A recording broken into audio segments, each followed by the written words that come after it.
ये कहानी है जामुन के एक ऐसे पेड़ की जो पहले तो एक साधारण पेड़ था, लेकिन एक दिन वो जादुई बन गया। बहुत ही विचित्र और अनोखी कथा है उस पेड़ के जादुई बनने की। कई साल पहले की बात है। शिव नारायणपुर गांव में बिंदिया नाम की एक प्यारी सी 7 साल की लड़की रहती थी।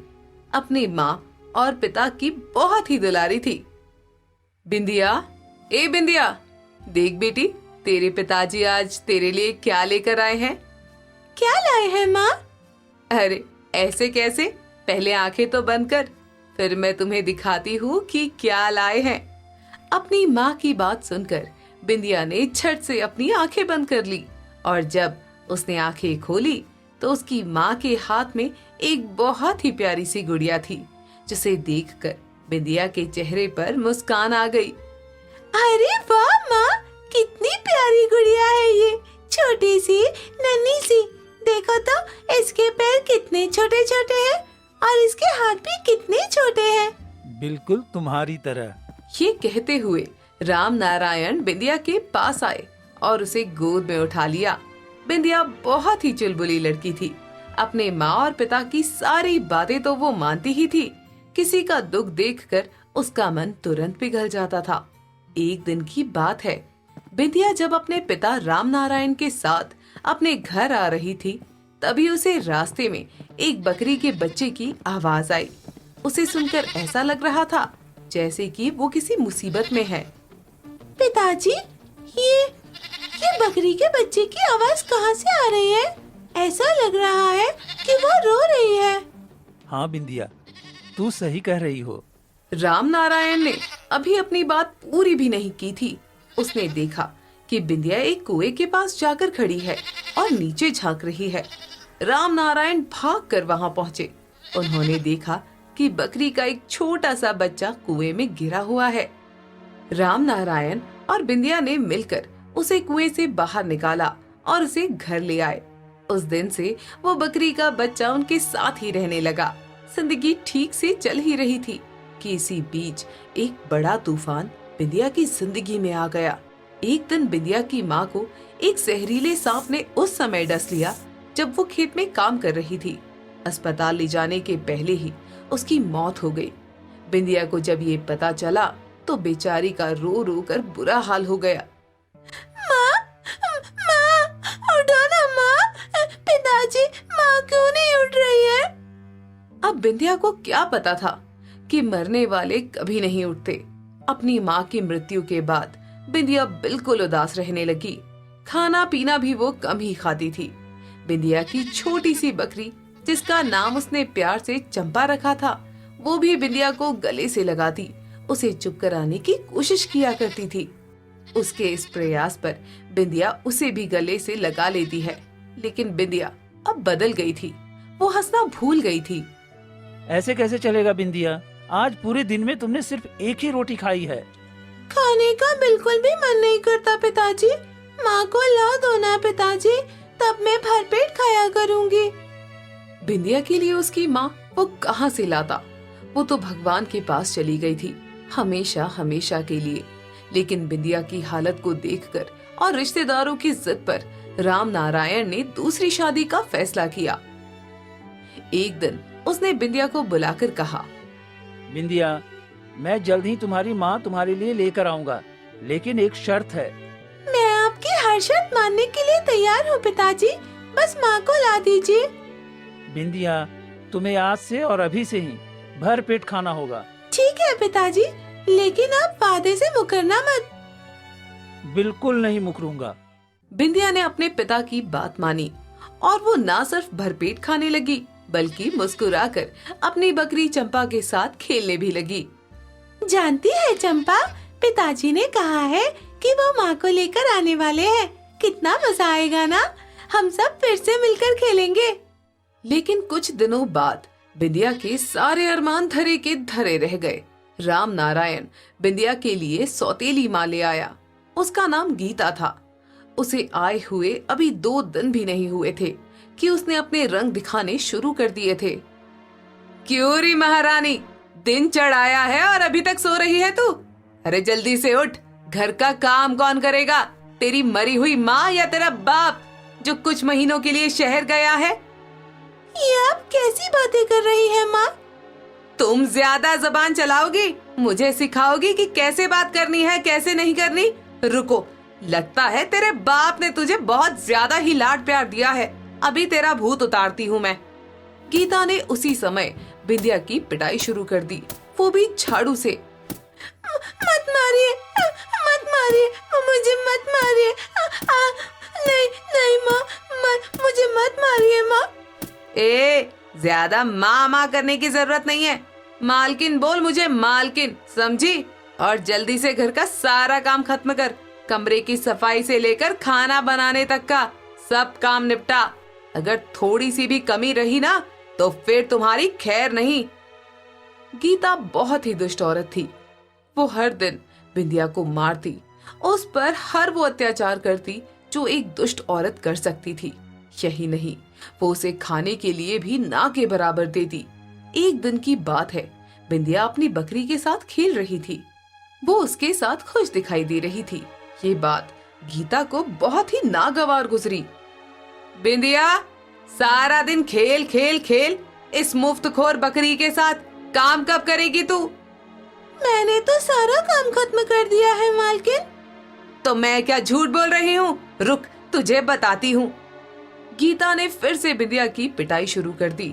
इतना ही नहीं, उसी दिन उसने एक ऐसा काम किया जिसने बिंदिया के दिल को पूरी तरह तोड़ दिया। गीता ने उसकी प्यारी बकरी को मार डाला और उसका मीट खुद भी खाई और अपने रिश्तेदारों को घर पर बुलाकर खिलाया। बिंदिया ने जब अपनी बकरी के बारे में गीता से पूछा तो, तू मुझसे सवाल पूछेगी? मुझसे? एक नौकरानी अपनी मालकिन से सवाल पूछेगी? आज तो मैं तेरी वो हालत करूंगी कि तू जीवन भर याद रखेगी। गीता ने जो बोला वही किया। उसने गर्मा गर्म लोहे की छड़ से बिंदिया के सारे शरीर में दाग दिया। वो बेचारी रोती रही, चीखती रही, चिल्लाती रही, लेकिन गीता को कोई फर्क नहीं पड़ा। यही नहीं, उस दिन गीता ने बिंदिया को घर से भी निकाल दिया।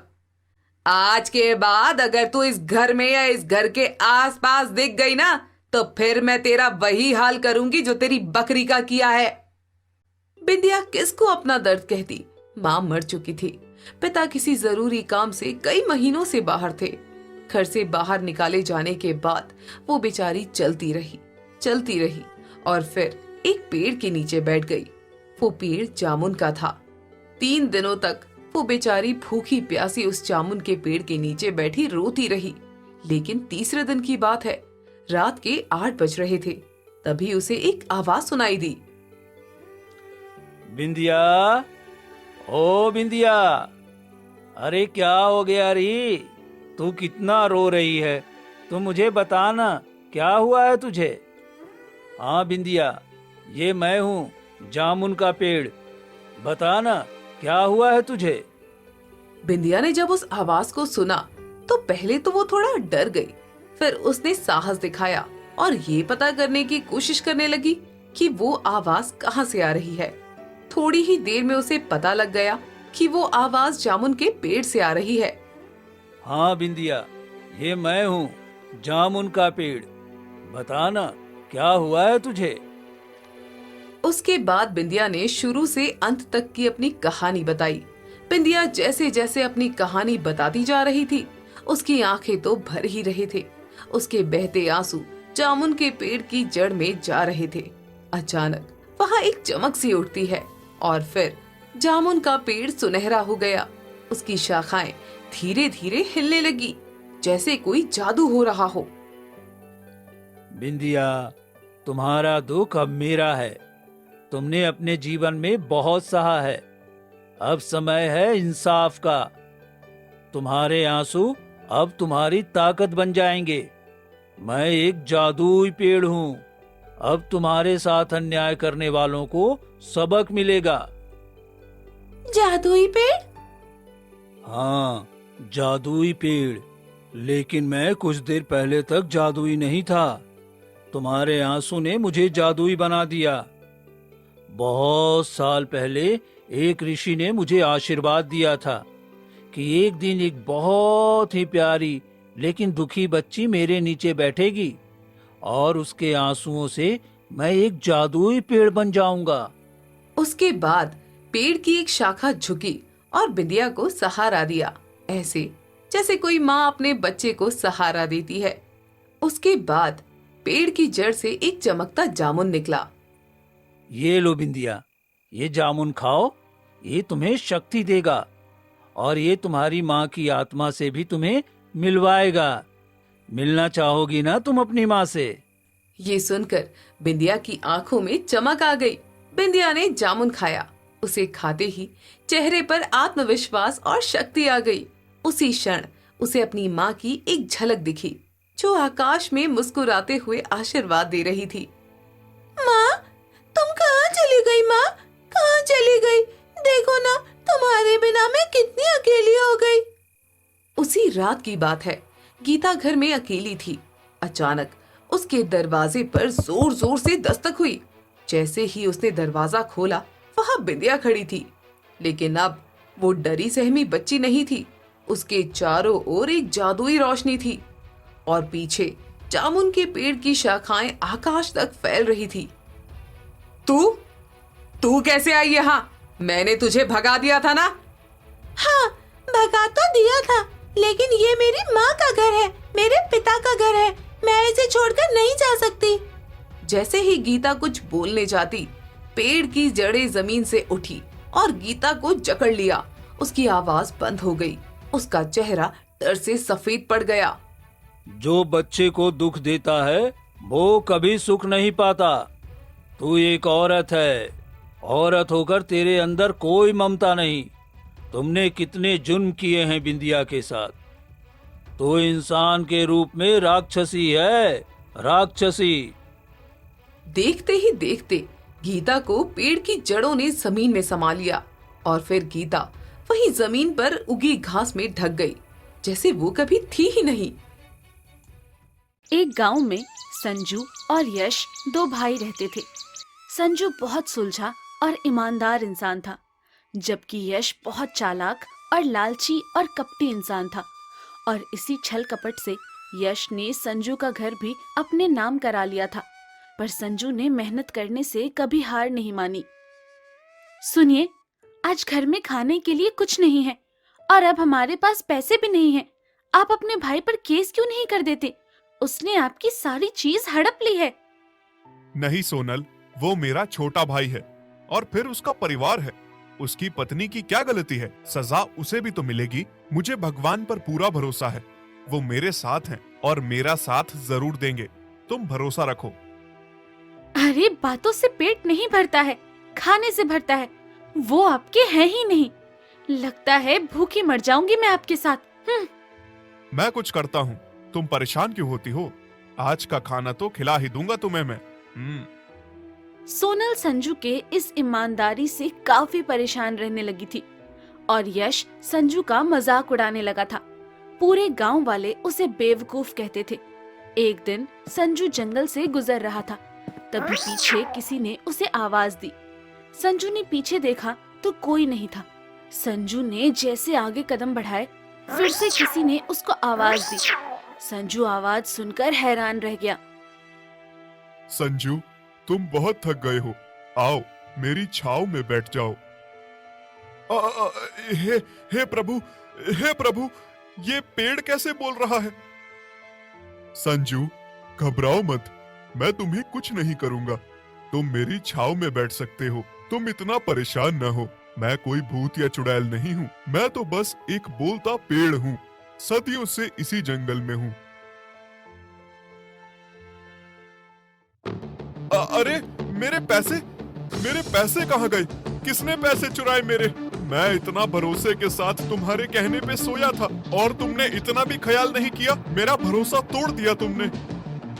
नहीं, तुम सो गए थे तो तुम्हारे पैसे तुम्हारे हाथ से गिर गए थे, इसलिए मैंने उन्हें उठा के रख लिया। ये लो तुम्हारे पैसे।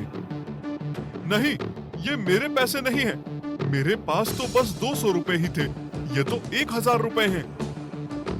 संजू, तुम्हें पैसे की जरूरत होगी, रख लो। तुम्हारा तो फायदा हो जाएगा। कुछ दिन आराम से घर पर बिताओगे। नहीं, मुझे बस मेरी मेहनत के पैसे लौटा दो। मुझे ये पैसे नहीं चाहिए, मैं मेहनत करके कमा लूंगा। सोच लो संजू, ये 1000 रुपए हैं। तुम बस मेरे 200 रुपए लौटा दो, मुझे और कुछ नहीं चाहिए। बोलता पेड़ एक जादुई पेड़ होता है और वो उन्हीं के सामने आता है जो ईमानदार हो। और संजू की ईमानदारी देखकर बोलता पेड़ अपने असली रूप में आ जाता है। वो एक जामुन का पेड़ बन जाता है और संजू से कहता है, मैं तुम्हारी ईमानदारी से बहुत खुश हुआ। मैं जानता था तुम्हें पैसे की बहुत जरूरत है और तुम सबके ताने सुनते रहते हो, फिर भी तुमने पैसे को ठुकरा दिया। मैं एक जामुन का पेड़ हूँ और मैं तुमसे बहुत खुश हूँ। मेरे पेड़ के सारे जामुन तोड़ लो और इन्हें शहर में बेच दो। धन्यवाद तुम्हारा, बहुत बहुत धन्यवाद। तुमने मेरा इतना साथ दिया। संजू सारे जामुन तोड़कर शहर में बेचकर काफी पैसे कमा लेता है और घर जाकर सोनल को पैसे और खाने का सामान देता है, जिसे देखकर सोनल बहुत खुश हो जाती है। अगले दिन सुबह, अरे सुनिए, ये आपके भाई के पास इतने पैसे कहाँ से आए? कहीं चोरी करी है क्या इसने? इसकी पत्नी कल मुझे नई साड़ी लाके मुझे दिखा रही थी। क्या नई साड़ी? नहीं नहीं, वैसे वो चोरी नहीं कर सकता क्योंकि वो बहुत ईमानदार इंसान है। हाँ, वो ईमानदार है इसलिए इतना कमा लिया ना, और तुम कमा ही नहीं पा रहे ढंग से, तुमसे कुछ नहीं हो पाएगा। अगले दिन संजू फिर जंगल गया और जामुन के पेड़ पर बहुत सारे जामुन थे। संजू अब रोज जंगल जाके जामुन तोड़कर रोज उन्हें बेचकर बहुत सारे पैसे कमाने लगा, जिसे देखकर यश उससे जलने लगा और अगले दिन उसका पीछा करते हुए जंगल पहुंच गया। और वहाँ उसने देखा कि संजू एक पेड़ से जामुन तोड़ता है और उसे बेचता है, और ऐसा वो रोज करता है। मैंने देख लिया है सीमा, ये कैसे अमीर बन रहा है। इसकी अकल मैं अब ठिकाने लगाऊंगा। अब तुम देखना। क्या करोगे तुम? मैं एक गड्ढा खोदकर वहाँ पत्ते बिछा दूंगा ताकि कल ये जंगल जाए तो उसी में गिर जाए, और उस जंगल में तो कोई आता जाता भी नहीं है। इसे वहाँ कोई निकालेगा भी नहीं और वो वहीं मर जाएगा। यश ने जैसा प्लान बनाया था उसने ठीक वैसा ही किया और वो वहाँ छुपकर संजू का इंतजार कर रहा था। तभी पीछे झाड़ी में से आवाज आई। यश ने जैसे ही पीछे मुड़कर देखा, पीछे से भालू आ रहा था। डर के मारे जैसे ही यश आगे दौड़ा, वो खुद उसी गड्ढे में गिर गया। कोई है, कोई है, मुझे बाहर निकालो, बचाओ, बचाओ मुझे। कौन है? कौन है? कहाँ से आवाज लगा रहा है? भाई, मैं नीचे इस गड्ढे में गिरा हुआ हूँ, मुझे निकालो यहाँ से, वरना मैं मर जाऊंगा। अरे यश, तुम कैसे गिर गए यहाँ, और तुम क्या कर रहे थे यहाँ पर? भाई, पहले मुझे बाहर निकालो, फिर मैं बताता हूँ। मुझे यहाँ नीचे बहुत डर लग रहा है। पर फिर भी यश सुधरता नहीं है। वो जैसे ही बाहर आता है, वो संजू को धक्का देने वाला होता है। तभी जादुई पेड़ अपने जामुनों से उसे मारने लगता है और उसका दोबारा पैर फिसल जाता है, लेकिन संजू दोबारा यश को बचा लेता है। भैया, मैं बहुत शर्मिंदा हूँ। आपने ये जानने के बाद भी मुझे दोबारा बचा लिया, जबकि मैं आपको दोबारा इसी गड्ढे में धक्का दे रहा था। देख भाई, तू मेरा छोटा भाई है और तूने गलती की है, पर तुझे अकल नहीं है। लेकिन मैं बड़ा हूँ और तुझे बचाना मेरा कर्तव्य है। मेरे होते हुए अगर तू मर जाएगा तो अपने भगवान को क्या मुंह दिखाऊंगा? मुझसे बहुत बड़ी गलती हो गई भैया। मैं आपसे हाथ जोड़कर माफी मांगता हूँ। हो सके तो मुझे माफ कर दीजिए। मैं आपका बहुत बड़ा गुनहगार हूँ। आज मैं खुद की नजरों में गिर गया हूँ। नहीं नहीं छोटे, ऐसा नहीं कहते हैं, और मैंने तुझे माफ कर दिया। पर हमेशा याद रखना कि ईमानदारी से चलना चाहिए और ऊपर वाले पे भरोसा रखना चाहिए। संजू, तुमने बहुत अच्छा काम किया। तुमसे ज्यादा अच्छा और ईमानदार इंसान मैंने नहीं देखा। तुम्हारी इस अच्छाई की वजह से मैं तुम्हें एक नया जादुई जामुन देता हूँ। ये जामुन तुम किसी भी बीमार को खिलाओगे तो उसकी छोटी मोटी बीमारी भी सही हो जाएगी। मैं बहुत खुश हूँ आज। बहुत बहुत धन्यवाद तुम्हारा जादुई पेड़। संजू घर पहुंचता है तो देखता है कि उसकी पत्नी सोनल की तबीयत काफी खराब हो जाती है। तभी संजू को वो जादुई पेड़ की बात याद आती है। वो सोनल से कहता है, सोनल, ये लो, ये जामुन खाओ, देखना तुम्हारी तबीयत झट से सही हो जाएगी। अरे वाह, ये सच में जादू है। मुझे तो यकीन ही नहीं हो रहा कि इतनी तेज बुखार, उल्टी, जुकाम, ये सारी चीजें एक जामुन से सही हो गई। अब संजू रोज जादुई जामुन बेचकर काफी पैसे कमाने लगा और गरीब लोग जो अपना इलाज नहीं करा पा रहे थे, उनका भी इलाज उस जामुन से करने लगा। इस तरह मेहनत करते करते राजू के पास अब अपना एक बड़ा मकान हो गया और उसको एक लड़का भी हो गया। ईश्वर ने दीपक के भाग्य में बचपन से ही मेहनत मजदूरी लिख दी थी। जब वो बहुत छोटा था तभी सिर से माता पिता का साया उठ गया। एक छोटी बहन थी जिसे पालने पोसने की जिम्मेदारी भी उसी पर आन पड़ी थी। उसकी बहन कामिनी अब बड़ी हो गई है, मगर दोनों भाई बहन गरीबी में दिन काटने को मजबूर हैं। भैया, घर में रखा राशन खत्म हो गया है। शाम को राशन नहीं लेकर आए तो रात को भूखे पेट सोना पड़ेगा। तुम चिंता मत कर मेरी बहन, मैं राशन लेकर ही घर आऊंगा। ये कहकर दीपक मजदूरी के लिए घर से निकल गया, मगर उस दिन उसे कहीं भी मजदूरी नहीं मिली। अब क्या होगा? आज तो मजदूरी लगी ही नहीं और घर का राशन खत्म है। दीपक ये सोच ही रहा था कि तभी एक पक्षी उड़ते हुए उसकी तरफ आया और उसकी चोंच से एक जामुन नीचे आकर गिरा। दीपक ने जमीन पर गिरे जामुन को उठा लिया और सोचने लगा, जरूर पास के जंगल में कोई जामुन का पेड़ है और ये पक्षी उसी पेड़ से जामुन लेकर आया है। अगर मुझे भी थोड़ी जामुन मिल जाए तो काम बन सकता है। यही विचार कर दीपक जंगल की तरफ चल दिया और फिर जैसे ही वो जंगल में पहुंचा तो सचमुच हैरान रह गया। वहां जामुन के कई पेड़ थे, मगर उनमें से एक पेड़ मोटे मोटे पके जामुनों से लदा हुआ था। अरे वाह, पेड़ तो पूरी तरह से जामुनों से लदा हुआ है। अगर मैं कुछ जामुन तोड़कर बाजार में बेच दूं तो मुझे घर का राशन खरीदने के लिए पैसा तो मिल ही सकता है।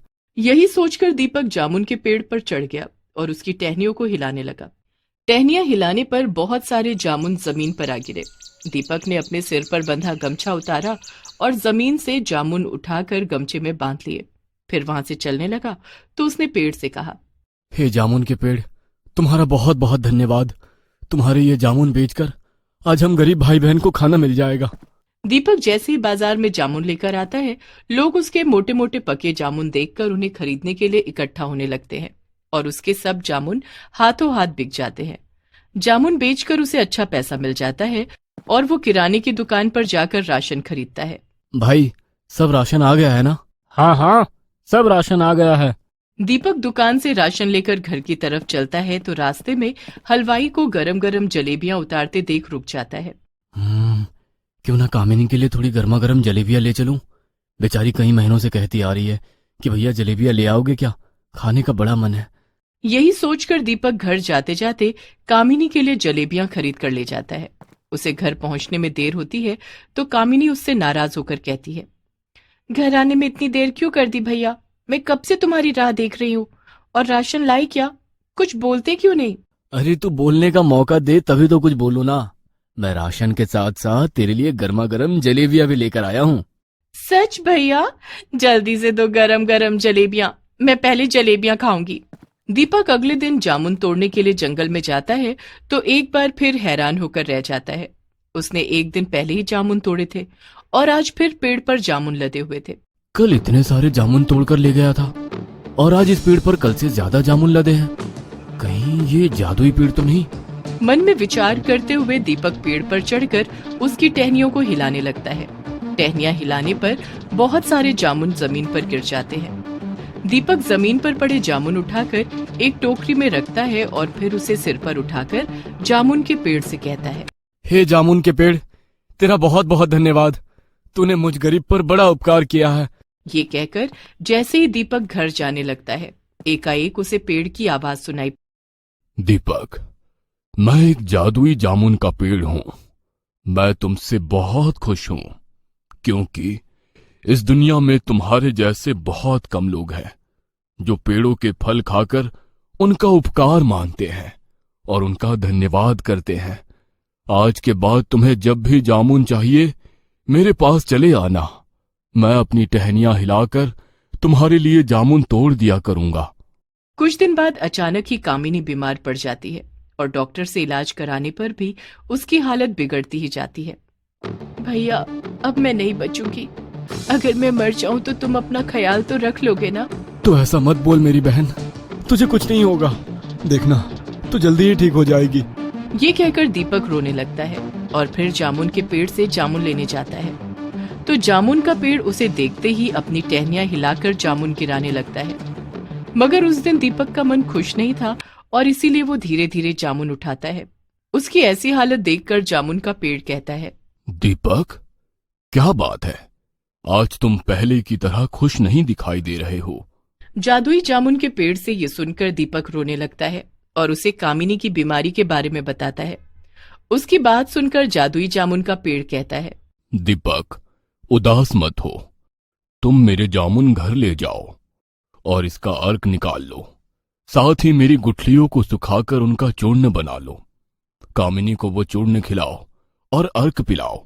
क्या इससे मेरी बहन की बीमारी ठीक हो जाएगी जादुई जामुन के पेड़? हाँ, हो जाएगी। तुम जिसे भी इस चूर्ण और अर्क का सेवन कराओगे उसकी बीमारी ठीक हो जाएगी। मैं तो कहता हूं कि आज के बाद तुम मेरे जादुई चूर्ण और अर्क से बीमार लोगों का इलाज करो। इससे लोगों का भला भी होगा और तुम्हारी कुछ कमाई भी हो जाएगी। ये सुनकर दीपक ने जादुई जामुन के पेड़ का धन्यवाद किया और घर आकर जामुन का अर्क निकाला। साथ ही गुठलियों को सुखाकर उनका चूर्ण तैयार कर लिया। उसने कामिनी को थोड़ा चूर्ण खिलाकर अर्क पिलाया तो उसके शरीर में नई जान आ गई। भैया, इसने तो जादू ही कर दिखाया है। इसको लेते ही बीमारी में आराम महसूस होने लगा है। ये सुनकर दीपक की खुशी का ठिकाना नहीं रहा। जादुई जामुन के अर्क और चूर्ण से कामिनी 2-4 दिन में ही बिल्कुल ठीक हो गई। दीपक ने जादुई जामुन के पेड़ का धन्यवाद करते हुए कहा, हे जादुई जामुन के पेड़, तुम्हारा बहुत बहुत धन्यवाद। मेरी बहन बिल्कुल ठीक हो गई। तो जाओ, अब उसी की तरह और बीमार लोगों को भी ठीक करो। मगर एक बात हमेशा याद रखना, किसी से भूल कर भी ज्यादा पैसा मत लेना। नहीं लूंगा, कभी नहीं लूंगा। किसी के पास पैसा ना भी हुआ तो उसे भी दवा दूंगा। ये सुनकर जादुई जामुन का पेड़ बहुत खुश होता है और दीपक उस दिन के बाद जामुन के अर्क और चूर्ण से बीमार लोगों का इलाज करने लगता है। दोस्तों, आ ही गए हो तो चैनल को सब्सक्राइब कर देना और वीडियो अच्छी लगे तो लाइक और शेयर भी कर देना और बेल आइकन जरूर दबा देना ताकि आपको नए वीडियोस की नोटिफिकेशंस मिलती रहे।